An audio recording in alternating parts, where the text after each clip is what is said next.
Hey guys, Dr. Tobisch here again with Whitefish Chiropractic. This is going to be our second video about the relationship between the golf swing and low back pain. Obviously, the golf swing is a huge rotational movement, so we want to get that rotation from parts of the body that are built to rotate well, like the hips, which we talked about in the first video, and like the joints of the thoracic spine or the mid-back, which we're going to talk about in this video.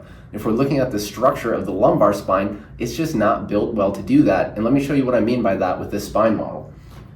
So if we look at this model down at the joints in the low back of the lumbar spine, you can see these joints, facet joints, are oriented very vertically, which makes us good at bending forward and bending backwards. But look at what happens when we try to rotate in the low back.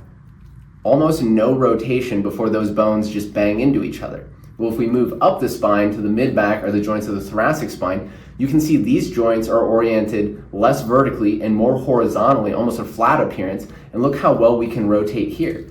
Those joints basically just glide on each other without banging into each other. So we want to be getting a lot of our rotation in the swing up here, but if our mid-back is stiff and immobile, again, a lot of times we're going to try to compensate by moving excessively in the lumbar spine, and you can see why that results in low back pain.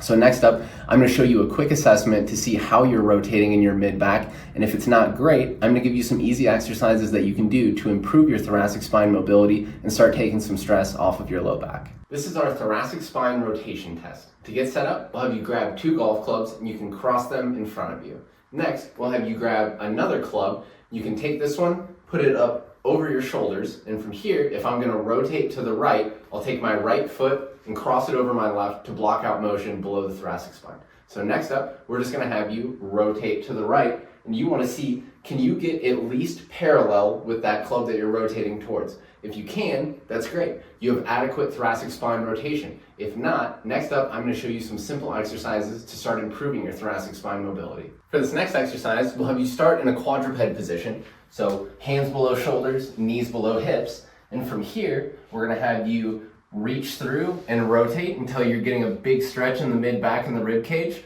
You can do 2 big breaths to really open everything up. Then we'll have you rotate the other way actively.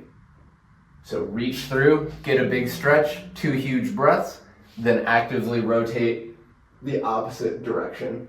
I'd shoot for 8 to 10 reps on each side. The next exercise we're going to do to start improving thoracic spine rotation, we're basically just going to be practicing the test. So if it was difficult for you to rotate to the right, we'll have you get back in the same position, cross that right foot over the left, and from here, we'll have you rotate as far as you can. Then we're going to dip that elbow down until you feel a huge stretch on the opposite side, come back up. Now we're going to do 2 huge breaths into the belly and the rib cage, like you're trying to rip your rib cage apart from the inside. So 2 huge breaths.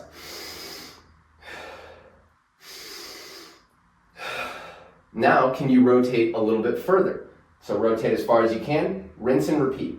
Dip down until you get that huge stretch, come back up, 2 more big breaths, and then do it again. I do 3 or 4 reps to the side that you're having difficulty rotating. One thing we can do to improve thoracic spine mobility is use a foam roller to push extension into the joints of the rib cage and the thoracic spine. So you can just lay over the foam roller with it perpendicular to your spine, and initially you can roll up and down the foam roller. You may feel some joints release, that's totally fine. Find those stiff spots that feel like they're not moving well. You can stop there, use it as a fulcrum, basically do backwards sit-ups to push extension into those joints. On each stiff spot, you can push 6 to 10 reps of that extension into that spot. Then when you're done, roll up and down again and feel if those joints are moving more freely.